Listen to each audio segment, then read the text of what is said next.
have another game on our speed run with the black pieces, and I pre-moved d6 for some reason.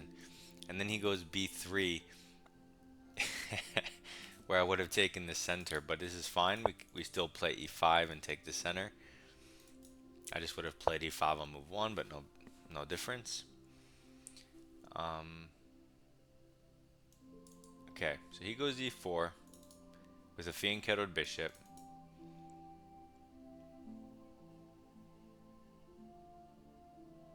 I almost want to go f5.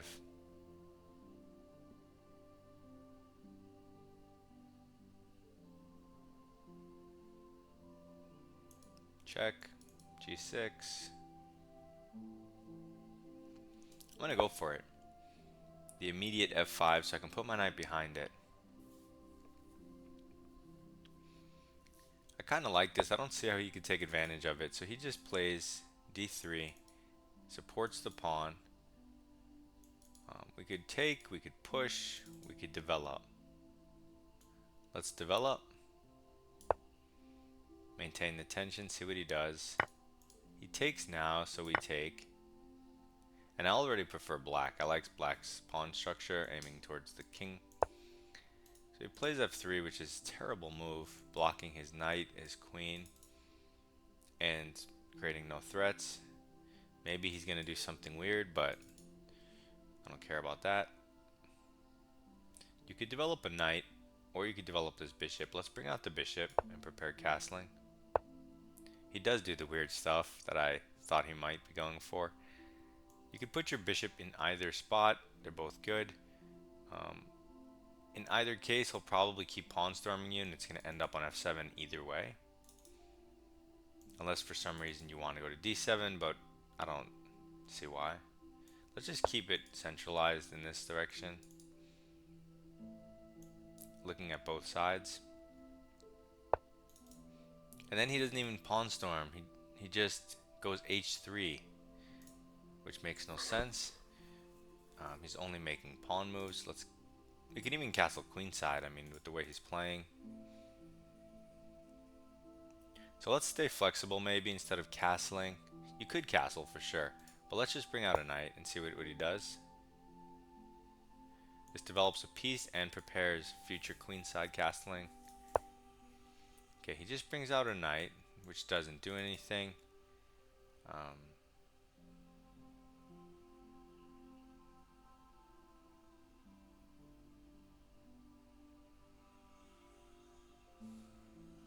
I mean, you could castle kingside right now. It's probably just...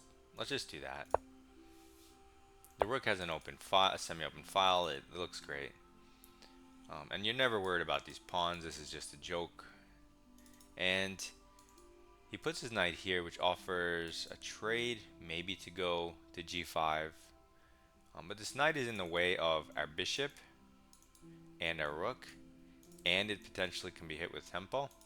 So we don't mind trading it.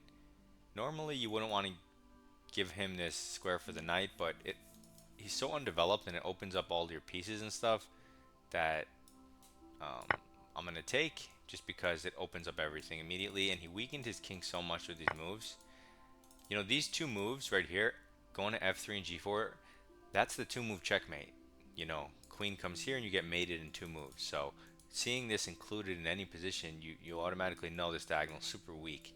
So we immediately throw in the check on that diagonal for free, improving a piece for free, making sure he can't castle, putting his king in a terrible spot. And now we can continue. So already black is not up material, but obviously better. Much better. Okay, he doesn't have... Like, this dark square bishop is not doing anything here. He doesn't have a way to develop his pieces. So this should be fairly crushing. His king is in the center. So does that mean we blow open with d5? Candidate move. Other candidate moves. Queen g5. Less appealing. d5 does give his bishop, you know, it makes more sense for his bishop, but it's not like this is an even position when I'm doing this. I'm doing it to open up and blast towards his king. So let's say he takes, we take with the bishop. I mean, it doesn't matter that I'm making his bishop good because his whole army is bad. And he moves his bishop anyway. The second I make it good, he says, nah, never mind. Okay. So now that he moved his bishop off this diagonal, what does that mean? We have more opportunities. The knight can go here without being traded. So we can take a timeout and throw this in for free, improving the piece in his encampment with check, coordinating with the rook. And he moves his king closer to the center. He thinks this is king of the hill variant. This gives me more options. What options? Well, now when I take, it comes with check. So I don't have to worry about the rook hanging at the moment. It also opens up my queen, so let's throw that in. It also opens up my bishop. If he takes with a king, that's insane because... Oh, that's so close. There has to be. No, this is too crazy. There has to be something. Check. I mean, you have to bring in a new piece in the center. The most powerful piece in the center with check. This has to be so devastating. I'd be surprised if there was no checkmate at some point. Soon, obviously. You cannot just walk your king into the center like this. You cannot do that. So we have discovered checks. So instead of bringing our rook in, which looks, you know, complete our development in a great way, what discovered checks do we have? This check wins the bishop. But let's see where his king goes. Let's actually calculate something. Where does his king go? I guess here? And that wins the queen. So if it goes here, which is closer to my queen,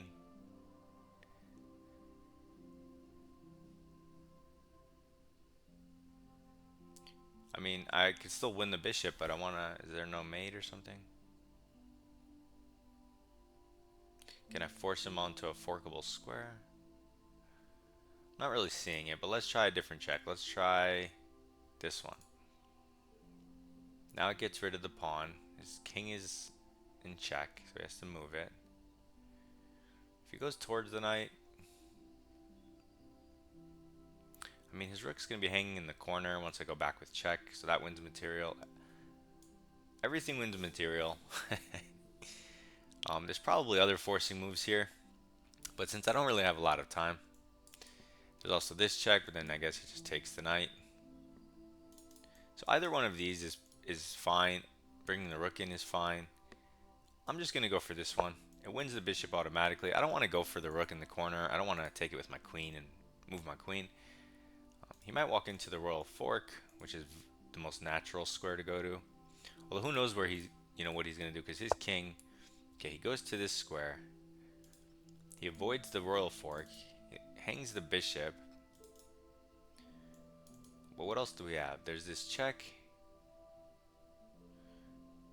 If he avoids the royal fork, again, he has to go here.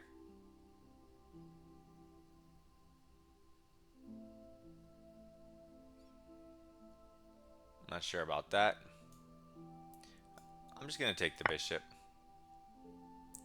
Because I don't really have time, might as well. I'm up a piece. He hasn't moved a single thing in effect. Completely crushing. Might as well just take the piece. Here we could take a pawn with check. He can't move his king forward, which is nice. Which means I have time to save the bishop as well. So let's take a free pawn. His king actually doesn't have very many squares. If he goes this way, he blocks his rook. So if he goes here, he blocks his pieces. So he has to block something. He hits our knight. We can evacuate with a pawn. I mean, we can also just go in the center on this thing, protecting our bishop that way. I like that. Let's do that. blocking his rook. Forget about his pawn. We're already up 4 points. We have our win. We don't need any more. It's much better to keep your piece centralized than off sides.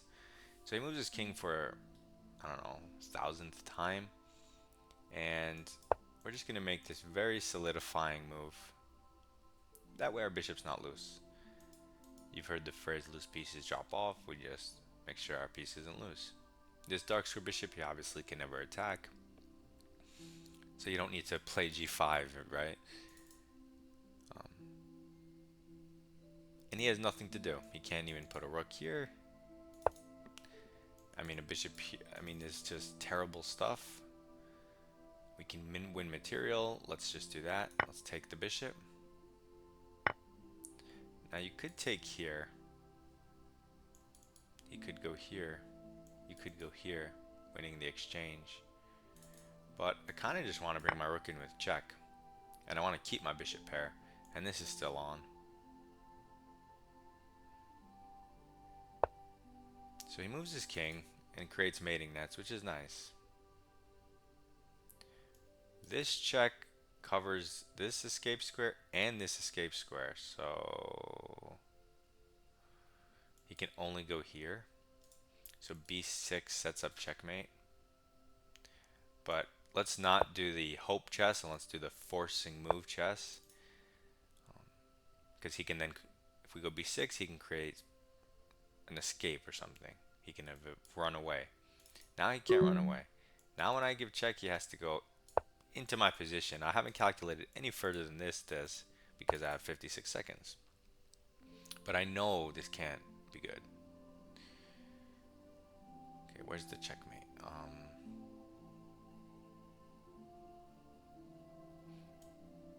guess this. Also, his rook's hanging. I tried to look for checkmates on this part of the board, but I couldn't find them. So he protects. Okay, I'm just gonna take because he protected this pawn. Now when he takes my bishop, I'll attack the knight, and it still would be a checkmate. Okay, he doesn't take. I'm gonna attack the knight anyway, and then I'm gonna bring my bishop back. I'm not really thinking now because I don't want to run out of time. But his position should be bad enough that I don't have to think. That's checkmate.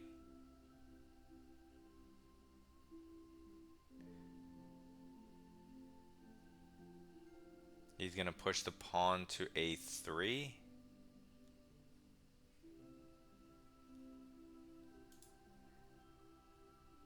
And I'm going to reroute my bishop just here, here, here. Okay, he goes.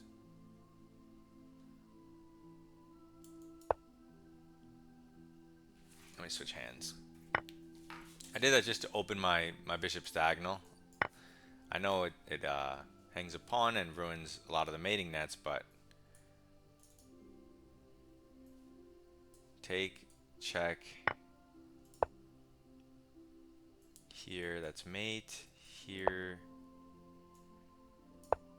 Here. I mean, I'm not getting the mate, but I have a crazy position.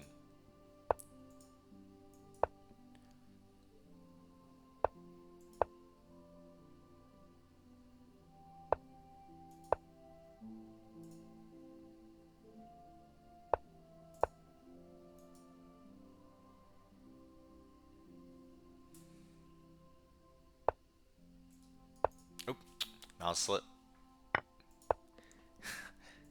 Not what you want to do with 13 seconds on your clock.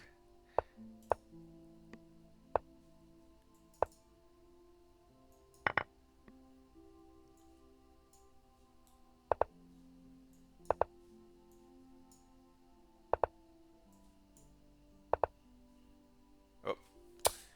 Oh. This guy's just making dumber moves than my mouse slips.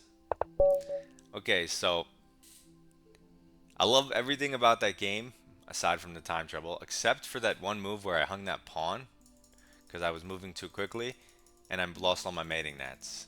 So before I even look at anything or the engine, Yeah, this move right here was a panic move with 30 seconds. My intention, like I told you, was to go here, here, here. But for some reason, I did this move, which makes no sense. So, I definitely don't like c5 and letting his king escape. That was dumb. Um, but now let's click analysis and look at the game.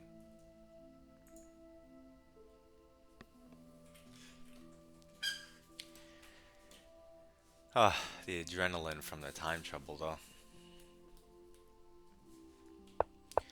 So, I pre-moved d6. This game I had a lot of bad pre-moves and mouse slips. So, whatever, it's a perfectly fine move.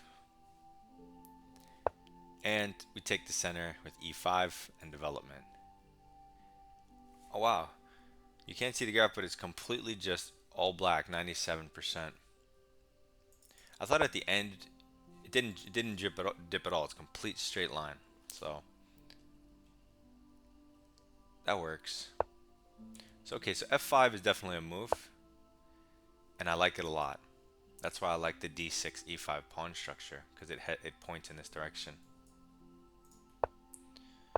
Development and center, force move, and already it's minus 2.2. And from this point forward, um, it's just gonna get worse. I have one move where it dips a little bit, but then it just gets worse than +2. It's crazy. So I knew f3 was a terrible move. We go here where it drops to minus 1.8. So black is almost, it basically says black is winning here, right?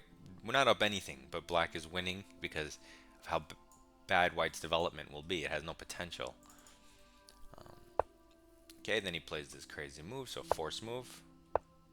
And from here on out, it's -3 or higher, usually -4 for the rest of the game.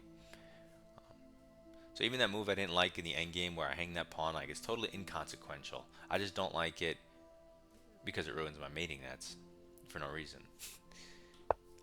Okay, so development and center.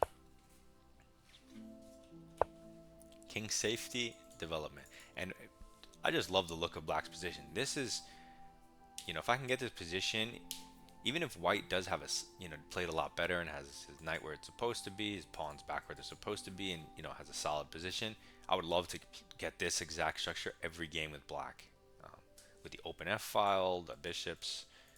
I don't know. This is just the type of thing I like to play. And here we take and throw this in because it's clearly good for us. And immediately it's -5. And from here on out, it's minus 4.8 and higher for the rest of the game. So totally crushing. So I want you to understand visually just how bad this is, even though we're not up a single thing. Not even one pawn. But -5, a whole rook better. His king has to go to some terrible square. We have amazing pieces already developed. He's completely undeveloped. His one piece is doing nothing. And this piece has no pawn breaks that are going to help it out in the future. So it's a dead piece. So much, going wrong for white. And now we break open the center. What are the alternatives here? Okay, so d5 is the best move. It is the most principled when their king is like that. Queen f6, which you're giving his bishop an x-ray and you're not even threatening to take the pawn. So not my favorite move. Knight d4, I didn't want to do this because I didn't want him to get a free trade for no reason for a bad bishop, so I don't like that. a5, I like that positional move, but none of these really make sense. d5 is the only one, so that's why I couldn't really think of good alternatives here, which makes sense now that I see the engine moves. Okay, so d5, breaking in the center, you have to. He hits your rook. Now we throw in this because he can't trade. So now it's just a free improving move. -7. -7. I knew you cannot move your king into the center. And now what's the... I only had like 3 minutes here. I couldn't calculate the best. Oh no, this wasn't here. I took the pawn. Yeah, I took the pawn with check. And then he does this, which looked insane to me. What's the best move here? Bishop f2 creates the mating net for what I did next, queen d5. Everything's minus 10, but bishop f2 is minus 25. Minus 25. What kind of evaluation is that? Okay, so we didn't play the top moves, even though it's still going to be minus 5. Okay, so but this isn't even checkmate.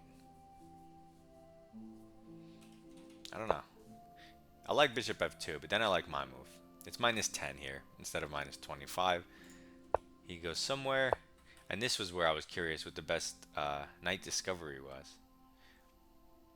Oh yeah, there's also knight takes b3. The rook is in the corner. Also not my favorite if you don't have a better follow-up. Queen a5. Move the queen. Give this check.